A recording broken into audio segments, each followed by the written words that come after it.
शंकर जी के मंदिर सावन का महीना है, जो कभी नहीं जाते सावन के महीने में वो भी जाते हैं। तो शंकर जी पे जल कैसे चढ़ाना चाहिए, शिवलिंग पे जल कैसे चढ़ाना चाहिए? आदमी क्या करता है, घर से लोटा भर के लेके गया और सीधे महादेव पे लौट दिया, लो महादेव है। एक एहसान महादेव पे भी थोप आए, नियम पूरा कर लिया। महादेव पे जल कैसे चढ़ाना चाहिए? बोले जब मंदिर में जाओ तो शिव मंदिर में गणेश जी बैठे होते हैं, सबसे पहले गणेश जी पे जल चढ़ाना चाहिए।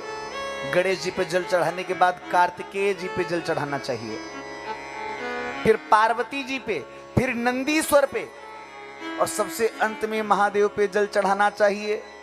अगर ऐसी व्यवस्था ना हो तो बोले शिव जी के अर्घे में, जो भगवान शिव का अर्घा होता है, उसी में पूरे परिवार का, शिव परिवार का वास होता है। इसलिए उस अर्घे में ही शिव परिवार का ध्यान करके अर्घे में नाली बनी होती है, देखा है?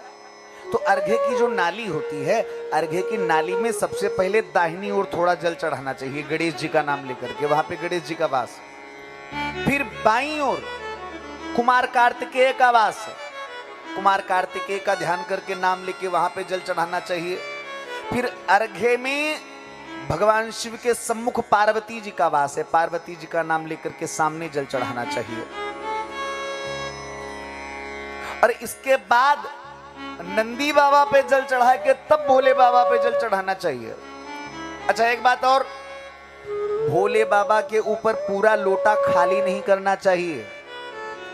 हम लोग कहते हैं ना कि महाराज पूजा तो खूब करते, जो जल तो रोज भोले बाबा पे चढ़ाते, लेकिन पता नहीं क्यों फल नहीं मिलता। फल इसीलिए नहीं मिलता क्योंकि उल्टा सीधा कर रहे हो, फल कैसे मिलेगा? जल के पात्र को पूरा रिक्त महादेव के ऊपर नहीं करना चाहिए, थोड़ा जल लोटे में बचा लेना चाहिए। उस जल का क्या करना चाहिए?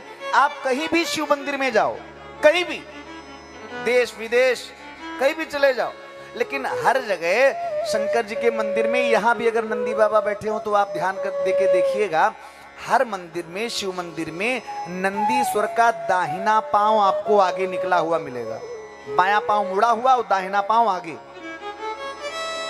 तो उस बचे हुए जल को उस नंदी के दाहिने पांव पे चढ़ाना चाहिए। घर में अगर कलह नहीं शांत हो रही है, घर में चार लोग और चारों एक दूसरे के दुश्मन बने बैठे, भाई भाई में नहीं पट रही, पिता पुत्र में नहीं पट रही, तो ऐसे घर में भी एक प्रयोग करना चाहिए। नंदीश्वर के दाहिने पांव पे जल चढ़ाने के बाद में भी थोड़ा जल बचा लेना चाहिए। उस जल को घर में ला करके शिव पंचाक्षर मंत्र का पाठ करते हुए ऐसे स्थान पे उस जल का छिड़काव करना चाहिए जहां पे किसी के पांव ना पड़ते हो। दीवालों पे उसका छिड़काव करो, मंदिर में छिड़काव करो, रसोई में छिड़काव करो, और थोड़ा थोड़ा वो जल घर के सारे सदस्य भगवान शिव का प्रसाद समझ करके ग्रहण करें। तो ऐसे घर से सदा सर्वदा के लिए क्लेश चला जाता है, वास्तु दोष किसी भी प्रकार का हो समाप्त हो जाता है। भगवान शिव की पूजा का वर्णन आया।